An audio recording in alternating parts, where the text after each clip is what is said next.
ছোটবেলায় জ্বর হলে আমার মা এটা বানিয়ে দিত, আলু মরিচ। হাই এভরিওয়ান, আমি উমা বলছি উমস কুকিং ল্যাব থেকে। সবাই ভালো আছো তো?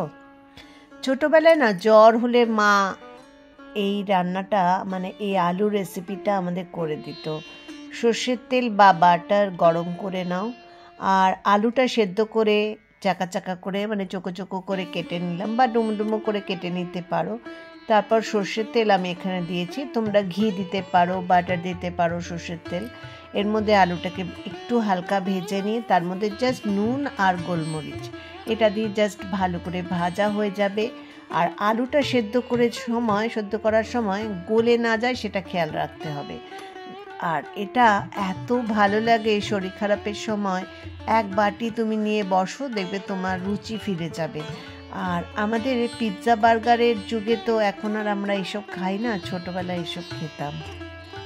ভালো লাগলে লাইক করে দিও।